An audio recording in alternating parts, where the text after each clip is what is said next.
Hello friends, आप सभी को आदर मेरा नमस्कार। आज 18 अध्याय गीता सार के ख़त्म हो चुके हैं।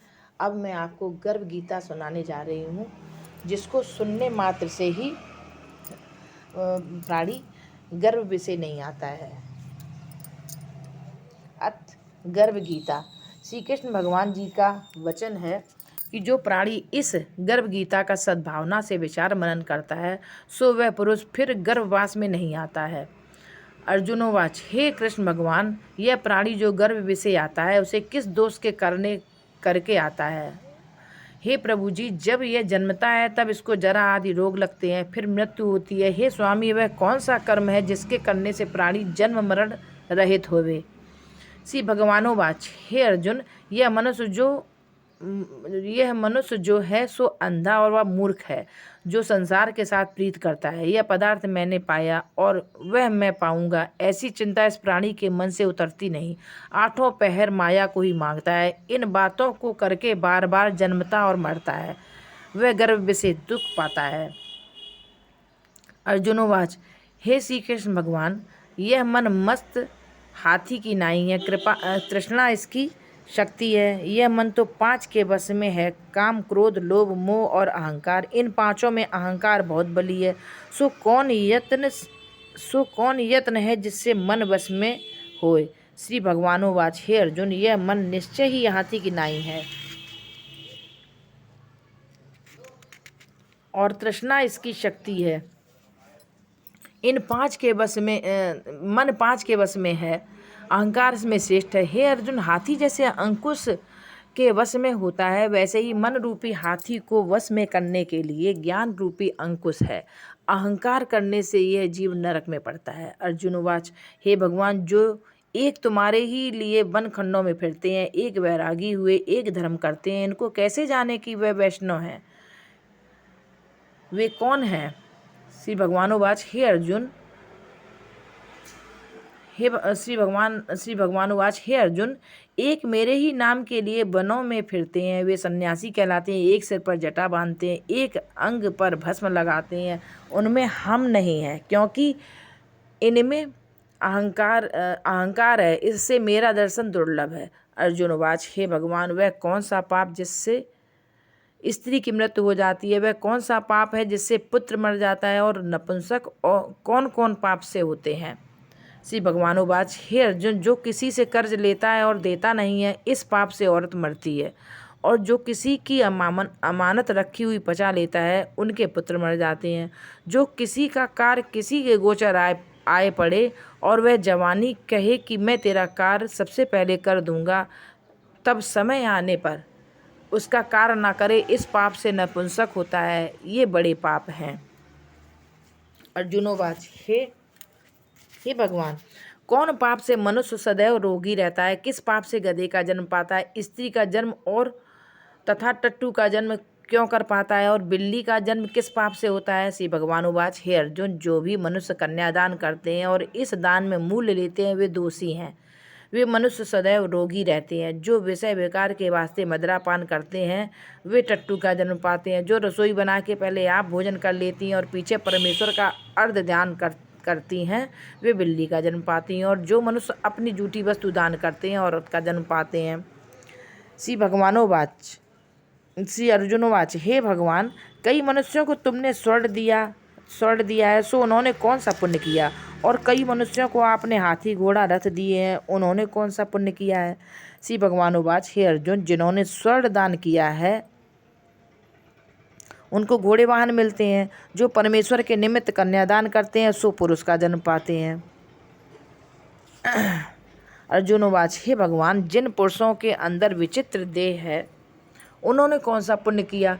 किसी किसी के घर संपत्ति है, कोई विद्यावान है, उन्होंने कौन सा पुण्य किया है? श्री भगवानोवाच, हे अर्जुन, जिन्होंने अन्न दान किया है उनका सुंदर स्वरूप है। जिन्होंने विद्यादान किया है वे विद्यावान होते हैं। जिन्होंने संतों की सेवा की है वो पुत्रवान होते हैं। अर्जुनवाच, हे भगवान, किसी को धन से प्रीत है, कोई स्त्रियों से प्रीत करते हैं, इसका क्या कारण है, समझाकर कहिए। श्री भगवानोवाच, हे अर्जुन, धन और स्त्री सब नाश के रूप है, मेरी भक्ति का नाश नहीं है।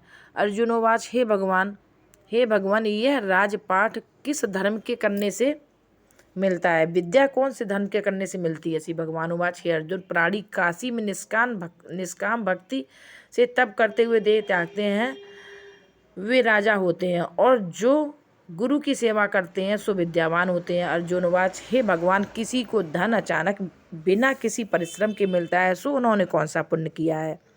श्री भगवान उवाच हे अर्जुन जिन्होंने गुप्त दान किया है उनको धन अचानक मिलता है। जिसने परमेश्वर का कार्य और पराया कार्य संवारा है वे मनुष्य रोग से रहित होते हैं। अर्जुन उवाच हे भगवान कौन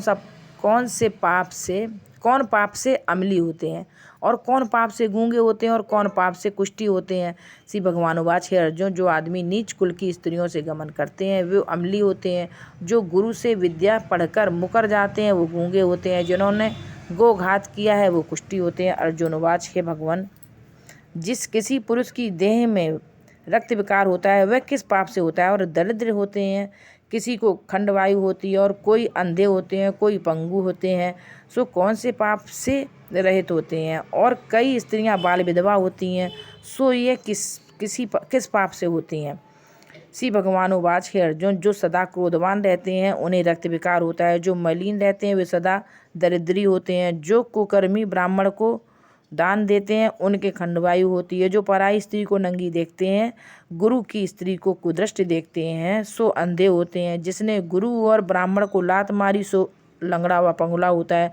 जो औरत अपने पति को छोड़कर पराये पुरुषों से संग करती है वह बाल विधवा होती हैं। अर्जुनोवाच हे भगवान तुम पर ब्रह्म हो, तुमको नमस्कार है। आगे मैं तुमको संबंधी जानता था परंतु अब मैं ईश्वर रूप जानता हूँ। हे पर ब्रह्म गुरु दीक्षा कैसी होती है सो कृपा कर मुझसे कहो। श्री भगवानोवाच हे अर्जुन तुम धन हो, तुम्हारे माता पिता भी धन है जिनके तुम ऐसे पुत्र हो। हे अर्जुन सारे संसार का गुरु जगन्नाथ है, विद्या का गुरु काशी, चारों वर्णों का गुरु सन्यासी। सन्यासी उसको कहते हैं जिसने सबका त्याग करके मेरे विषय मन लगाया सो ब्राह्मण जगत गुरु है। हे अर्जुन यह बात ध्यान देकर सुनने की है। गुरु कैसा करें? जिसने सब इंद्रियां जीती हों, जिसको सब संसार ईश्वर में नजर आता हो और वह सब जगत से उदास हो, ऐसा गुरु करें। जो परमेश्वर को जानने वाला और उस गुरु की पूजा सब तरह से करे। हे अर्जुन जो गुरु का भक्त होता है और जो प्राणी गुरु के सम्मुख होकर भजन करते हैं उसका भजन करना सफल है। जो गुरु से विमुख है उनको सप्तग्रास मारे का पाप है। गुरु से विमुख प्राणी दर्शन करने योग्य नहीं होते हैं। जो गृहस्थी संसार में गुरु के बिना है चांडाल के समान है। जिस तरह मदिरा का भंडार हो उसमें जो गंगाजल है जो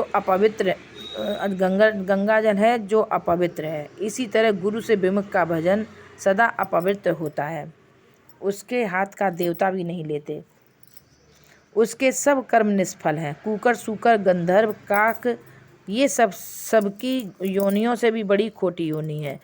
इन सबसे वह मनुष्य खोटा है जो गुरु नहीं करता। गुरु बिना गति नहीं होती है, वह अवश्य नरक को जाएगा। गुरु शिक्षा बिना प्राणी के सब कर्म निष्फल होते हैं।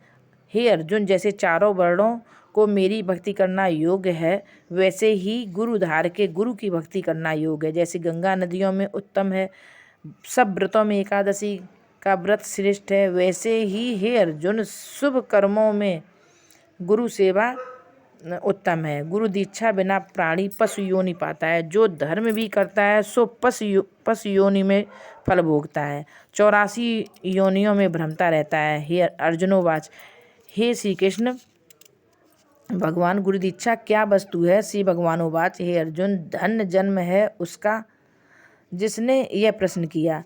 तू धन्य है। गुरु दीक्षा के 2 अक्षर हैं हरि ओम। इन अक्षरों को गुरु कहता है। यह चारों वर्णों को अपनाना श्रेष्ठ है। हे अर्जुन जो गुरु की सेवा करता है उस पर मेरी प्रसन्नता है। वह 84 से छूट जाता है, जन्म मरण से रहित हो नरक नहीं भोगता। जो प्राणी गुरु की सेवा नहीं करता वह 3.5 करोड़ वर्ष तक नरक भोगता है। जो गुरु की सेवा करता है उसको कई अश्वमेघ यज्ञ के पुण्य का फल मिलता है। गुरु की सेवा मेरी सेवा सेवा है। हे अर्जुन, हमारे तुम्हारे संवाद को जो प्राणी पढ़ेंगे और सुनेंगे सो गर्भ के दुख से बचेंगे और 84 कट जाएगी और उनकी 84 कट जाएगी। इसी से इस पाठ का नाम गर्भ गीता है। श्री कृष्ण भगवान जी के मुख से अर्जुन ने श्रवण किया। गुरु दीक्षा लेना उत्तम कर्म है।